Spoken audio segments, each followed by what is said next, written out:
Hey, I did make it. I'm just late, just yet again. Welcome, Kia ora, as we say here in the Cook Islands. This is Chat with Matt. It's a bit weird. It's sort of overcast, but it's bright. I've just come out from inside, down right out of our little bungalow, which you just saw me walking away from, and down here onto the edge of the lagoon, the ocean. The ocean's on the other side of the reef out there. Yeah, so it's Chat with Matt, half an hour to, well, quite a lot of seaweeds got washed up this morning. And the tide's very low right now. Half an hour. I don't know what date it is. It's like the 5th or 6th or something of July. Maybe it's the 7th in some parts of the world. And yeah, I had a look. There was no questions pre-written in, so I thought, well, I may as well just get out and we'll have a chat about whatever's going on. Oh, the noddies have... Oh, I see, because it was a splash. Those are the brown noddies. They like sitting there on that rock, which is quite often squabbles about. And then they're not real diving birds. They don't dive for fish, but look, I don't know if you can see, all of the fish are just swimming there not very far out at all. And what normally happens is something spooks the fish, like another big fish will come up and spook them right up into the shallows, and then the noddies will have a go at trying to catch one. But they won't actually just dive for the fish that are right there. So it's they're very strange. I don't understand. But then again, I don't understand lots of things. In all honesty, I'm actually going to walk the other way because it might be easier for me to see what I'm doing. And it's better lighting as well. It's less backlit. So yeah, this is Chat with Matt. What do you want to know? What's going on? As obvious, I'm here in tropical paradise, basically escaping winter at home for the best part of 3 months. We're sort of 5 or 6 weeks into that. 6 weeks, I guess, maybe 5 weeks. 5.5 weeks, just doing the mental maths. If it's the 5th of July or the 6th of July, it's 5.5 weeks. So yeah, very happy to answer any questions, speak to any requests. I do have my glasses with me, so hopefully I'm able to read them when I see them pop up.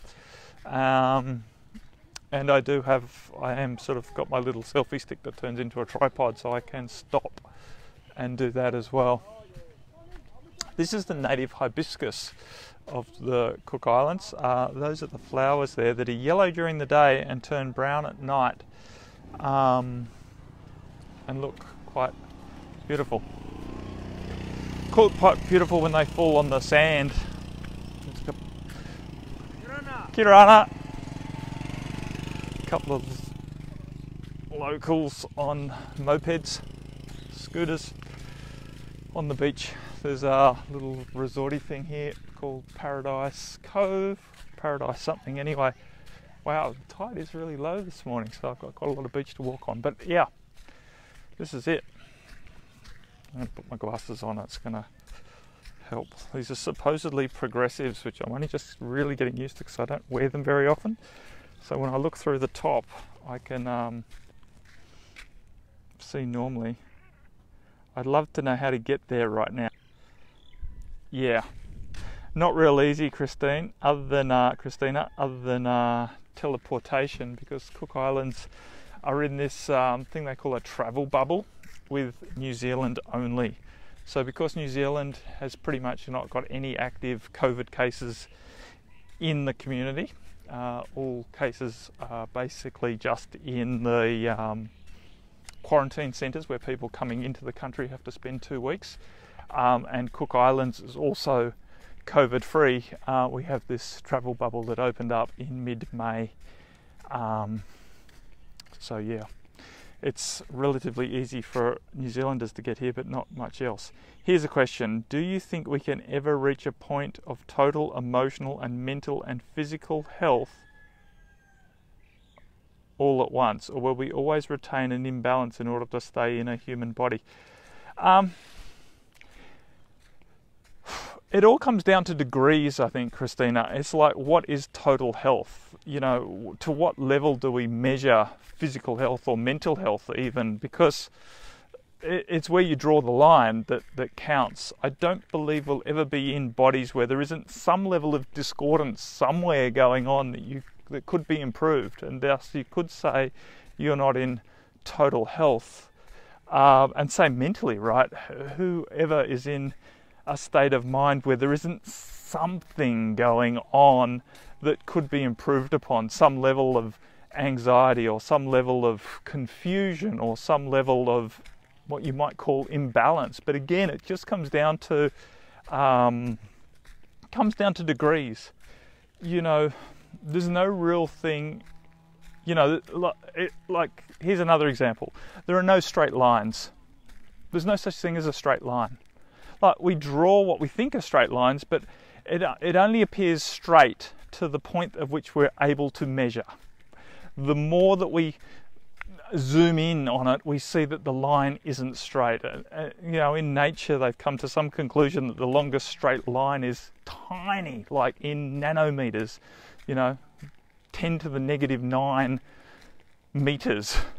Tiny, small, tiny individuations. This idea of completion is farcical, and while we as humans get into it, and there, you know, it serves a purpose. It's not that we, you know, can't use the idea of completion to help us navigate the world. It's just important to put it into perspective. So I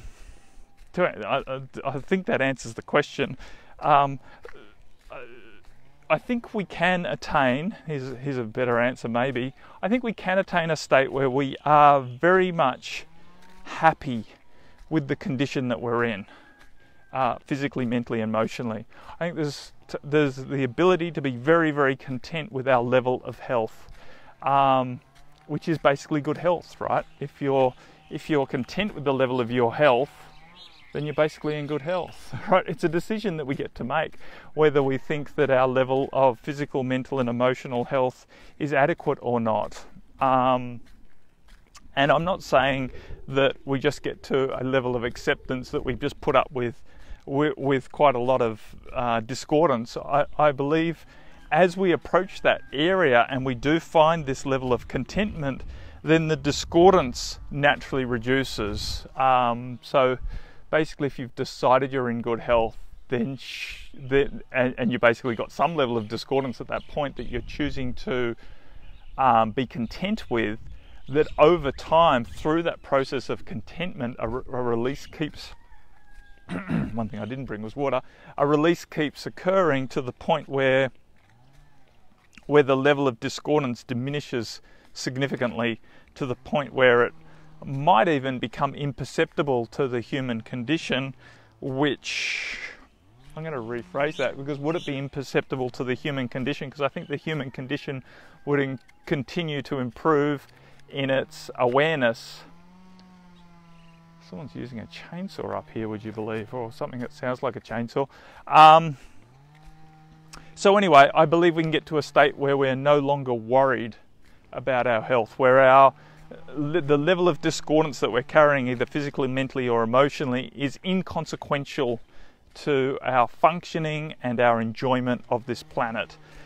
But I don't believe we're in total health at that point. I believe there would always still be room for improvement, which would just sort of naturally continue, because we wouldn't be fighting anymore and we wouldn't be in the stress of trying to improve our health. I think one of the biggest things that holds us back as humans is this continual measurement of ourselves, where we come up short and think we need to improve ourselves in order to prove ourselves, in order to be worthy of happiness, in order to be good enough to enjoy what the world has to offer. Does that make sense? It's obviously not easy to achieve. Very much not easy to achieve that level of contentment in ourselves, especially for people like you and I, and I'm talking to everyone who's listening basically, who have got a low self-worth, you know, leftovers. I think this guy's actually harvesting this casuarina wood to use, obviously not firewood here, but probably for some sort of building purpose or architectural purpose or artistic purpose. Anyways, he's just here with his chainsaw cutting down a branch and cutting it up, quite carefully taking all the tops off. I don't think they're native to the islands, these casuarinas. They look very, very much like an Australian casuarina. Actually, I don't call them casuarinas here, so that's my interpretation of what they are from my memory of what a casuarina looks like. They call them tor here, which is basically means strong, because the wood is very dense. So yeah, they call them tor, literally meaning strong. Anywho's, did I miss any questions while I was walking? Glad that made total sense. Sister Christine. Yeah, I don't think we need an imbalance to stay in the human body. I just think no matter how you measure it, there's always going to be imbalances. You know, I've talked to, for some time, in many times, about the myth of balance, right, and how we actually measure balance and what balance is. It's a much misunderstood topic, I think, and a lot of people put themselves out of balance trying to achieve balance. A lot of people create a lot of suffering for themselves by negatively critiquing whether they are balanced or not. You know, measuring themselves against some sort of unrealistic expectation of what balance should be, some sort of, you know, Zen master-like state of non-moving, or some crazy place where everything is in equal proportion, you know, 50% male, 50% female, this, that, and all the rest of it, right, adding up in the perfect equations. Maybe it's the golden mean or something, right, of what you're supposed to be. But, you know, that would be incredibly unindividual, you know, very non-unique if we were all to achieve such a mythical balance place. So, anywho, for me, balance is a dynamic process of adjusting and adapting to the current situations, right? When something pushes you, you don't fall over because you come back to a state of balance. You get your feet back in underneath you. So for me, that's more, the balance is more of a process than an outcome. You know, the process of adjusting to the world. And to working with feedback that naturally occurs, right? So we all have the opportunity to keep dancing in this way. Right, see, I've got to look through the bottom of my glasses, which I'm working out how to do. I asked because I remember people being surprised that the Dalai Lama, who people consider to be the most spiritual person on the earth, has liver disease. People expect him to be perfect in every way. You know, many of the great masters who have walked this planet have not done so in bodies that have been healthy. Many of them have taken on the karmas of the people that they serve and processed it through their physicality, and that takes a toll. So, you know, I'm not particularly going to put myself in that same category, but I know for myself that it's pointless trying to measure your spiritual evolution based on physical health. It's a ridiculous thing to do. Your spiritual evolution can be measured much more accurately through your mental attitude to your physical health.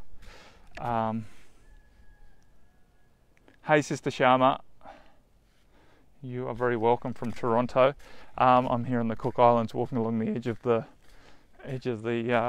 lagoon and out to the ocean on the other side of. You can't really see the reef because there's very little wind and very little breaking onto the reef. And the lagoon here on Aitutaki is very wide, and this is part of where it's quite narrow here in relative to other parts of the island where it's, you know, many kilometres out to the reef. So it's a very large lagoon, which is what makes it so awesome here. You can basically just walk in and go snorkeling and out to the reef, and there's fish and stuff doing all of that. You can quite often, even walking along here, I'll stop if I see some. Quite often you'll see some tropical, very colourful fish right on the shoreline, but at the moment all I can see are the little, like bait fish, little clear and white ones, and the noddies doing their best to fish for them. Yeah, so I know for a fact that many of my clients have suffered somewhat trying to improve their health because they think they should, and that many of us have felt ashamed of the fact that we're carrying disease within our physicality. Many of us forget that as light workers on this planet, we are transmuting a huge amount of energy for the collective, and that does pay a toll on physicality. And you have no reason to be ashamed that your body is not in quote unquote perfect health or even reasonably functional health.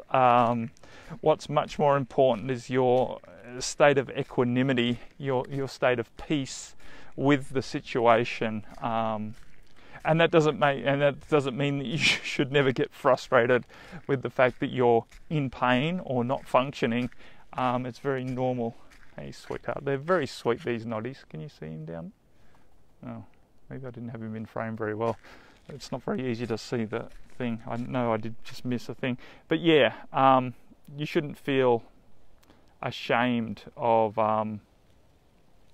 Awesome, I'm glad the water's cooling you down, Sharma. It can get very hot in Toronto, I know. Hot and humid. It is quite warm and humid here, but not nearly as much. It's like about 26 degrees Celsius here and probably about 90% humidity today because it has actually rained this morning, which was quite peaceful.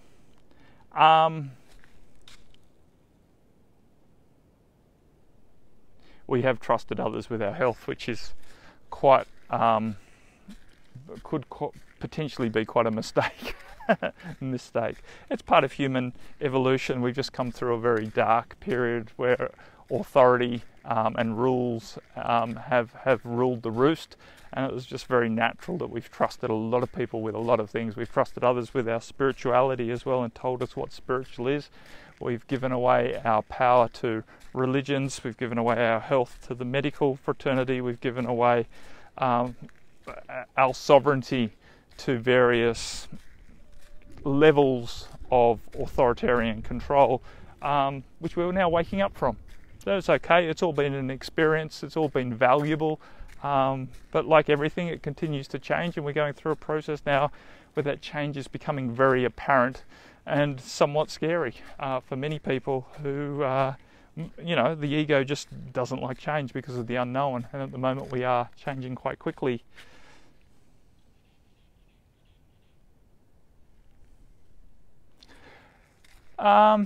I don't know whether our children need to learn about their bodies inside and out before they're 7, but I think naturally they will learn a lot about their bodies, and a lot more could be done to help educate children and people in general about their bodies and taking responsibility for their own body, and at the same time in a relaxed way, so that we don't so much compare our bodies with the bodies of others, and then use that as some sort of hierarchical scheme. That beauty is better than whatever the perception of beauty is. Beauty or strength or any of these things that we can measure somewhat either subjectively or otherwise. We're all here as unique beings, and the body is just one facet. It's a hard one because it's a lot more obvious to people, and we do naturally notice differences in bodies, whether that be skin coloration, sex, size, shape, weight, facial features. All of these things stand out to us as humans, and to have an awareness of differences is obviously not wrong. It's just whether we allow ourselves to then start labeling those differences and judging some as better than others or worse than others. Same with body function and all the rest of it. We all function slightly differently. I think the categorization of rights and wrongs is where a lot of us fall over. people try to apply what diet is healthy for someone to how it should be for others, and that just creates problems, because we are all very much unique. And today more than ever, the children coming in, a lot of them are functioning quite differently to what we would consider normal based on past metrics in terms of how they digest and how they function. And we have to be willing to adapt and accommodate these new beings, and to let go of stereotypes about what's the right way to eat and the wrong way to eat, and how much to eat, and whether you should need to eat for that matter. A lot of things are going to change quite radically, I believe, over the next couple of decades in terms of diet and body function and acceptance around all of that. I'm going to have to scroll back because I wasn't doing a very good job of reading anything that was happening. Yeah, I do believe that, Sharma. I do believe the school curriculum totally at this time is not designed around equipping children with what they need to live a good functional life, and is much more around programming them into compliance and making them good workers on the planet, right? And that definitely does need to change. Yeah. Christina wrote, I love that children are naturally so curious about their bodies and not embarrassed by the body until they learn to be. I'm trying to see more. Maybe there isn't a see more. Anyway, we're never taught to how to look after our insides. Yeah, we you know, this is Chat with Matt, and with any luck. And I don't know how long I've been chatting. 21 minutes. Yeah. So it's very true, you know, body shaming has been, you know, part of the culture of disempowering the human race and disconnecting ourselves from our own body and giving away our authority, you know. I do believe the newer generations, including mine at the age of 50, has woken up to the idea that doctors don't know more than us about our own bodies to a degree. But, you know, I know for my parents' generation, then the doctor has been programmed in as totally trustworthy. You know, people would go to the doctor and do exactly what they were told by the doctor. And even the idea of getting a second opinion was frowned upon, you know, in many regards. So, you know, that's changing, and so it should. And of course, you know, as it's becoming more and more obvious that the medical fraternity, which is made up of very well-meaning people on the ground, you know, most doctors are here to serve, but, you know, the whole system has been hijacked by corporations, big pharma and the like, who are much more intent in making profit from health rather than, and there's nothing wrong with making profit by all means, but the point is that, you know, when you've got the same people manufacturing the treatments as training the doctors, you know, you've got a bit of a problem on your hands, and no one really managing that system, because the same corporations that are manufacturing the treatments, whether it be equipment or drugs, training the doctors also has huge amounts of money and political sway, because your political system is basically open to corruption through donation and other incentivization of politicians who are passing legislation.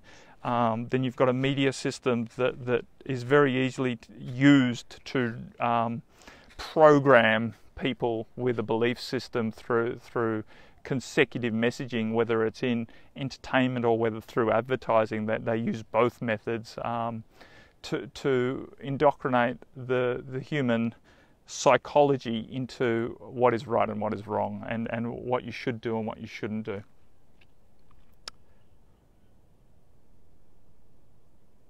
I am not into being told, this is from Sharma, no needles. My preventative thing is healthy diet. Yeah. Why do they want us so badly? I'm not quite sure what you mean by that.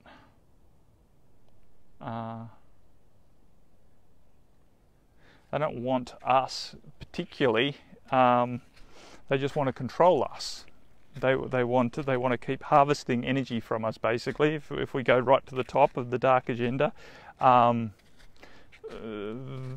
they harvest energy from us, basically through controlling mechanisms. So that's their state of being. That's how they survive, and so that's the game they play, and they've done it very well over a long period of time. A few thousand years. Yeah, the corporations just want to keep making money based on the indoctrination of what's good, right and proper. That everyone's looking to feel successful in the world, and we've been indoctrinated with the idea that success is more money. So to gain that level of status, to gain that level of recognition, to gain that level of love, right? If we come back to love, people have been told that the more lovable is basically more wealthy. In a success model, so that's how you climb the ladder to achieving your happiness, right? Achieving love, achieving appreciation, achieving recognition through the acquisition of more and more finance, more and more resource. And so world domination is a game that is played, domination in general is a game that is played by human egos, and we see it from kindergarten playgrounds where children try to dominate other children and to receive the attention and whatnot, right the way through corporations and into politics and the rest of it. The world is being run, unfortunately, not by the people who are most connected to their heart and deeper knowing, but by people who have the loudest voice and the strongest desire to dominate. And through the dark period of time that this planet's been in for the last 4,000 or 5,000 years, they've had an advantage. The loud ones who are willing to stomp on another and use dark tactics to get ahead have had an advantage over those of us who are more compassionate and heart-based and collaborative in our nature. I'm going to turn around and start walking back. So that's just how it's been. It's not right and it's not wrong. Whoop, holy goodness. What happened there? I've somehow zoomed in, so I need to stop that. Zoom back out. Oh my God. I've lost control of the beast.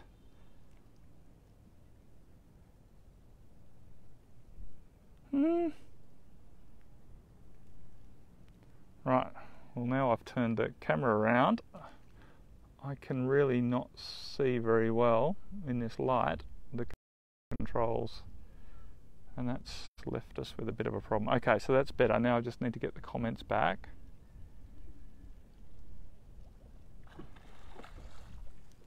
Oh, I don't know if you can see, there's quite a big fish came in, probably a trevally, and had to go at some of the smaller fish. That's what the big splash was. Oh God. Okay.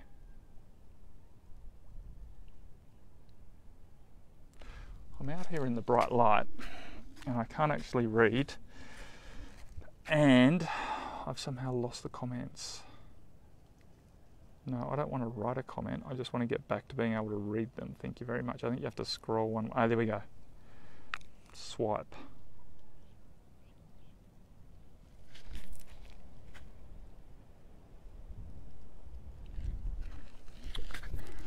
I'm going to come up here under the shade of the trees and I'll try and finish this live stream in a way that's more eloquent. Here we go. I am actually on the end of the runway. Believe it or not. Luckily not many planes come and go, so I don't think we'll get buzzed out by a plane.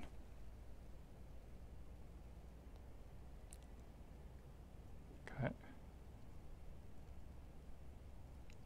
Yeah, you could call it slavery if you want, but it is what it is. We've just given away our sovereignty. Everyone's a slave basically on this planet to something or other, whether it be their own ego or the corporations. I wouldn't, applying the label of slavery comes with a huge shock factor, but at the end of the day, it is just a label. And again, there's so many different phases of slavery, that again, these labels, I don't know, I'm thinking a lot about labels lately and how we apply them, and the rightnesses and the wrongnesses and the various connotations and belief systems and expectations that come with various labels. So yeah, a label like slavery, a label like capitalism, a label like communism. These labels, we use them to communicate more efficiently, but we do lose a lot because everyone has a slightly different connotation of the label, and yet we apply them very broadly. We even have phrases such as good as gold, always placing money and wealth as the goal and not happiness. Oh, cancel. PMSL, I'm not sure what that means. Sister Anne? Nice chin, yeah, sorry.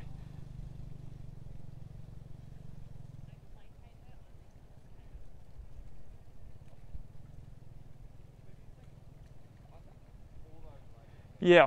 And it's interesting that Sharma wrote, the new Governor-General of Canada is Mary Simmons, an Indigenous woman. We're seeing these external steps that seem like a great progression. Pissed myself laughing. Okay, thank you for the PM. Yeah, so we're seeing a couple of people just paddling past on kayaks, which is a great pastime to do here in the lagoon. You see quite a lot actually. You can see down into the tropical fish as you paddle along.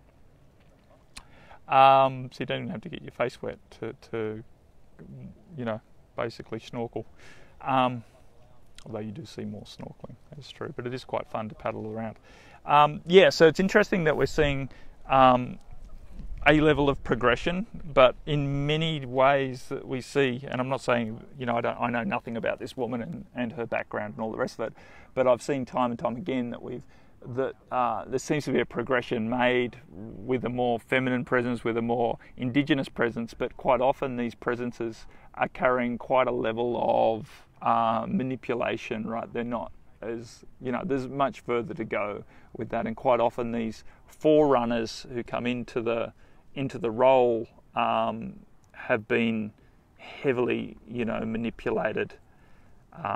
There's lots of dark agenda going on with controlled opposition, where we're given an option that seems closer to what we desire, and yet it's still heavily controlled by dark forces. So again, there's nothing wrong with that, and there's nothing wrong with choosing something that's slightly better than things that are not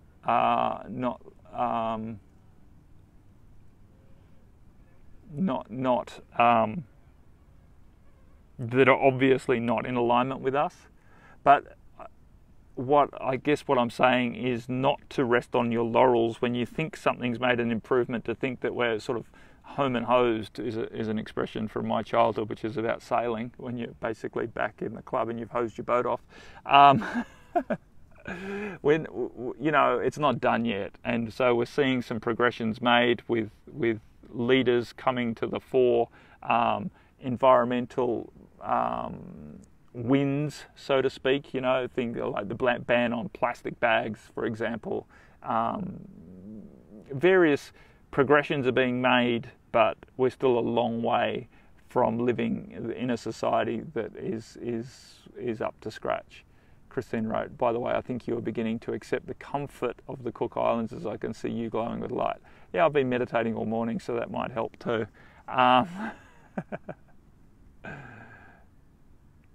Sharma said, I find myself seeing disturbing truths and I try to stay centered. Yeah, exactly. So, and even the word truth is very interesting, right? So what we label as a truth is never fully true, right? So,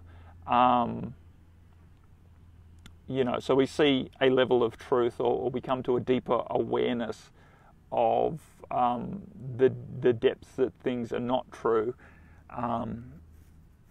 and it's important to not draw conclusion too much around that. And basically, for me, staying centered in this awakening process is being willing to accept what I see and to trust that while there is definitely might be elements of truth in it, and you know, a progression of understanding of how deep the indoctrination has been, that we are still just scratching the surface. So these deeper truths that we're seeing are still very, very surface level, and there's a lot of truth beneath this yet. And again, I don't believe there's an absolute completion.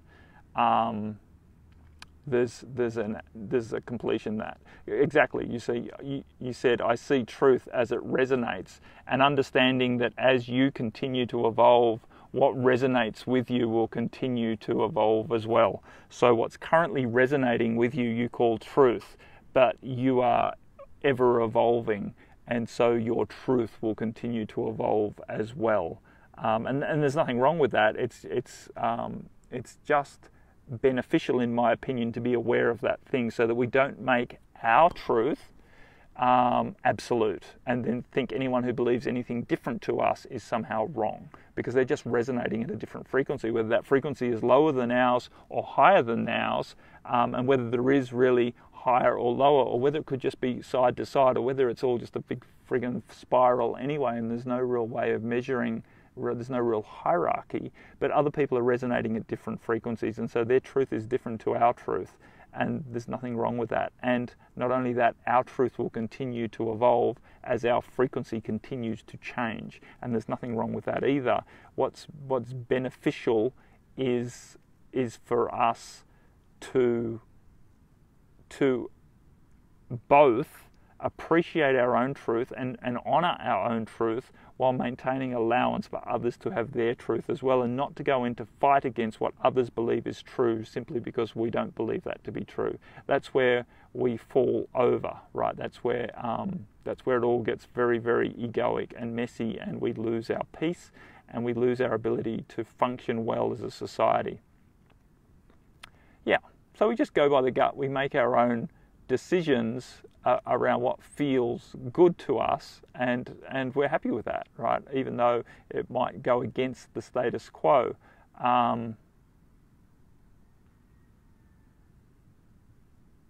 It might go against the status quo. So, and it might go against our programming and our history and what our parents believe and all the rest of it. So we just need to be willing to keep stepping through these hoops. Anyway, I better have a look at the time. Oh yeah. So yeah, it is kind of common sense, but it's not nearly as common as you might hope common sense to be. That's the point. It's for something that's called common sense, it's not so easy to find in our society at the moment.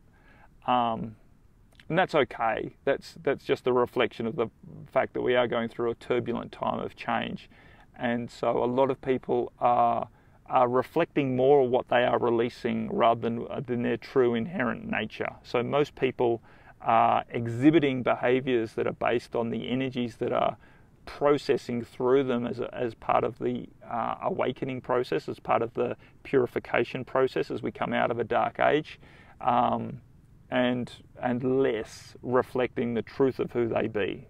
So we just have to be an allowance of that for both ourselves and for others in our lives. A lot of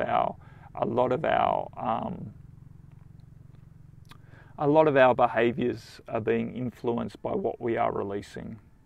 That's it. So the more that we can accept that, the better off we can move through it. Anyway, my friends, I think that's long enough for Chat with Matt for this week. Apologies for the messiness of me being able to read and operate a phone while walking, but hopefully it added something to the conversation for this week anyway, being out and about and walking along the lagoon. Much love. I will be back next week, same time, same place. Yeah, bye for now.